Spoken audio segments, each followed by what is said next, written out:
Former Clippers player Paul George demands Mr. Ballmer tear down that wall.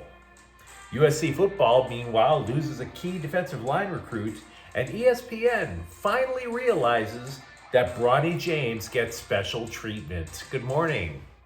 I'm James. This is your daily dose of sports and snark for the greatest sports city in the world, Los Angeles. This is the Faithful Angelenos Morning Report. It's November 14th, 2024. By the time you see this clip, I'm going to be on a plane. I'll be on the road at multiple spots for work for more than a week. Totally sucks for me, but whatever.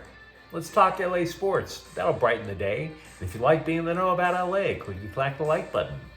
Clickety-clack the subscribe button. There's a notification bell. Hit that. It'll let you know when we drop new content. Sharing is caring. Let people know we exist, and by all means comment. Now, before we go through the news and notes, a look at the scoreboard. Lakers 128, Memphis 123. LeBron James scores 35 points. 5 Lakers scored a minimum of 18 points. Anthony Davis was one of them. He dropped 21. Houston 111, Clippers 103. James Harden led the Clippers with 19 points, but he got benched for the entire fourth quarter. We'll have to find out why in the coming days. Meanwhile, Colorado 4, Kings 2. Adrian Kempe scored twice, but the game changed when goalie Darcy Kemper appeared to get injured in the third period. Colorado broke the tie after Dave Riddich came in as a substitute. Kemper is listed as day-to-day. They did not say where he was injured. And USC basketball 96, University of Texas Arlington 95. The Trojans are 3-0. But it's kind of hard to believe in this team. Desmond Clark scored 26 points. He was one of 4 USC players in double figures. Meanwhile, today, we're all just going to puff, pass on the schedule. There are no games involving LA teams. So let's get to the news. Paul George went scorched earth on the Wall, Intuit Dome in general, etc. Now, if you recall, he left the Clippers and his new team, the Sixers, lost at Intuit Dome last week. And the Wall, which is a special supporters section, went after him a little bit for how he left the team. Now, in a well-adjusted world, you would think that Paul George would look at his $212 million contract, shrug his shoulders, and move on with his life. But this is not a well-adjusted world. This is a self-absorbed world. So he decided to clap back at the Wall after the game, and if that wasn't enough, he continued with it a full week later on his podcast. A week. I'm a pretty bitter guy, but I don't recall the last time I wanted to continue bitching about anything a week later. I have an ex-wife who got ran through more often than the 2nd Street Tunnel, and I got over it in less than a week. A week. Anyway, George said, quote, "What did I say that was wrong? I did not call the Clippers the B team. I said it felt like the B team just because of everywhere you go, people in LA say, you should be a Laker, you should be a Laker." That wasn't minimizing. That wasn't downplaying. I was a Clipper. That's who I chose to play for. I wasn't comparing them and saying that they were underneath the Lakers. It was just how LA interprets that, or how LA treats players that are in LA. But they proved me right. They didn't pack out, and they aren't packing out Intuit Dome. That's y'all home. That's y'all team. Go effing support them, unquote. Nice to see a man moving on with his life, wouldn't you say?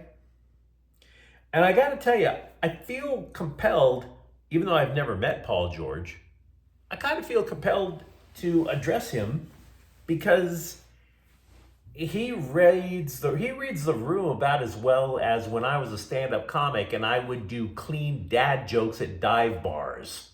So in terms of reading the room, he and I have something in common. First of all, there is no difference between playing for the B team and saying like you feel like you are on the B team. There's no official B team. You either feel like it's a B team or it's the A team. Feeling like the B team is the B team. Second, you had a golden opportunity to make sure the Clippers weren't the B team, but you were part of a roster that blew a 3-1 lead against Denver in the 2020 playoff bubble. Playoff P. Finally, and this is kind of important, the Sixers are 2-9, and if you don't like the Wall, you ain't seen nothing quite like Philadelphia fans, my dude. Boy, are you going to have some podcast material to bring up soon. Paul George, portrait of a man who doesn't know how to move on with his life. Meanwhile, over at Heritage Hall, USC's top 10 recruiting class for 2025 seemed a bit like a mirage, if we're being honest with ourselves.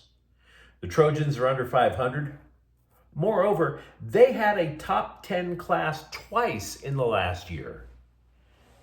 But the first time it was in the top 10 rankings, a number of East Coast recruits suddenly became homesick and stayed east, allegedly. But this latest loss to a recruiting class that reached back into the top 10, this latest loss has nothing to do with being homesick. 4-star defensive lineman recruit Hayden Lowe goes to school in Westlake Village. He's an Angeleno. Now, he's going to be at Westlake Village until he attends college at the University of Miami. He flipped his commitment. Lowe said that he wanted to be coached by former All-Pro Jason Taylor, formerly of the Miami Dolphins and currently an assistant with the Miami Hurricanes. So as a result, the Trojans class drops from 9th to 12th in the recruiting rankings.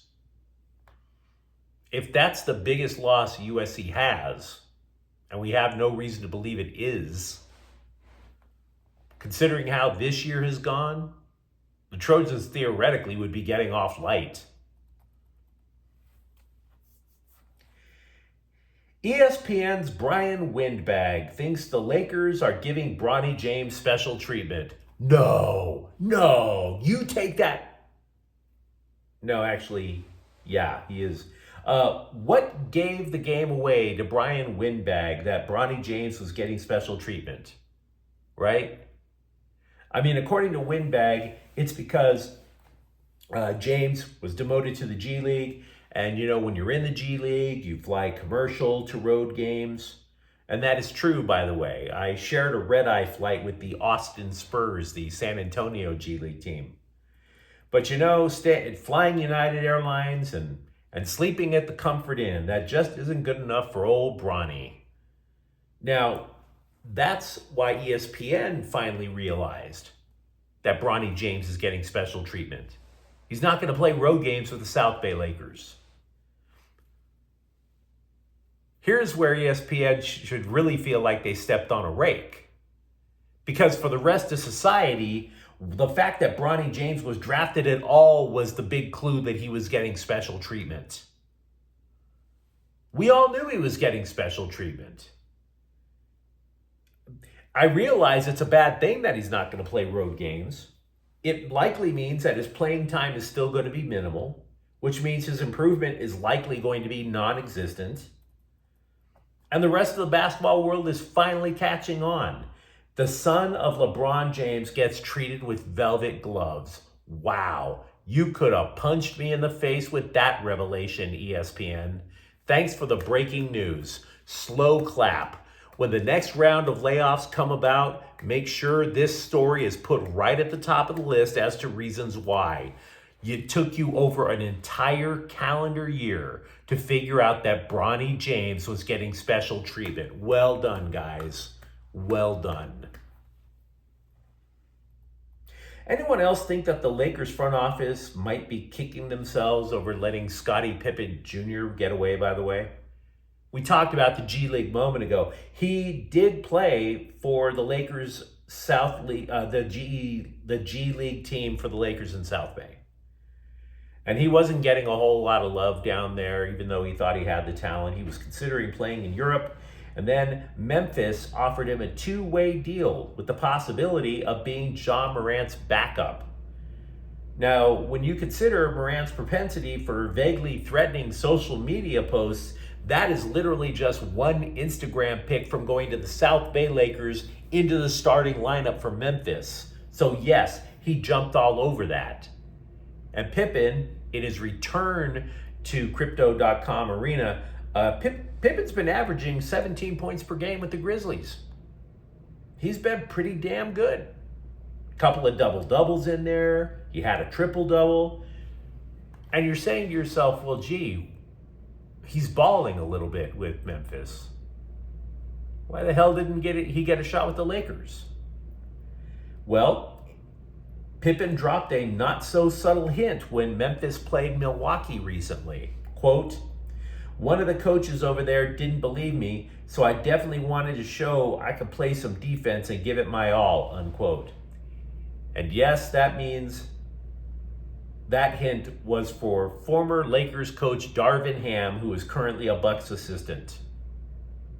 So there's that. Also with the Lakers, backup center Jackson Hayes will miss a week, maybe two, with a sprained left ankle. The Lakers are shrinking before our very eyes. You know, it's like a really bad sci-fi movie. They're missing backup center Christian Wood. Now they're missing Hayes. They're missing forward Jared Vanderbilt. Just shrinking. It's kind of disturbing when you think about it. And of course, I'm sitting by myself in the dark, so I'm thinking about a lot of things. UCLA football has rebounded quite nicely after that 1-5 start, leaving us to wonder about the keys to their current 3-game winning streak. Would it be simple enough to say that the coaches just reverted back to what they know and taught that? The reason I say that is because both Deshaun Foster and offensive coordinator Eric Bieniemy are former running backs. UCLA rushed for 95 yards against Rutgers in the first win of this streak, then 139 against Nebraska, and then just pummeled Iowa with the running game. 211 yards. Moreover, TJ Harden became the first Bruins back to top 100 yards of the game when he rushed for 125 against the Hawkeyes. I'm not saying I know that's the reason, but it wouldn't surprise me that much if it is. Speaking of teams that did not function when the time was right, if you were watching the Rams implode against Miami, as I did on Monday, and then you counted those 3 trips to the red zone where the Rams didn't get a touchdown and it made you want to commit acts of self-harm, know that that is not the only time where the Rams found the opposing red zone just covered in banana peels.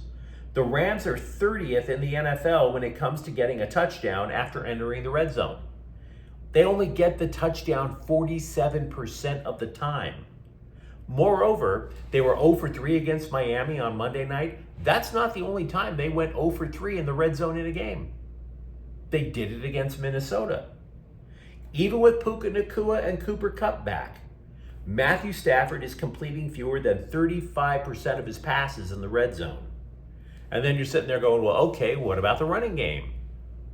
No, Kyron Williams is only averaging 3 yards an attempt in the red zone. So it's a whole-scale implosion whenever the Rams are set up in scoring position. Meanwhile, with the Chargers, cornerback Christian Fulton plans to play after sitting the last 2 games with a hamstring injury. And Galaxy goaltender John McCarthy was fined for making an inappropriate gesture after the playoff match against Colorado on November 1st. We don't know what the fine was. We have a pretty good idea of what the gesture was. But you let me know what you think in the comments thread. Talk to me about this ridiculous ongoing tiff between Paul George and Clipper fans. Are you a little worried about USC's recruiting class with all this losing going on? And if you enjoyed the content, don't forget to subscribe to Faithful Angelenos. We talk LA sports every single day here. Thank you for watching. I'm James. We'll be back tomorrow. Faithful Angelenos is a Ken Cortell Queso production. Take care.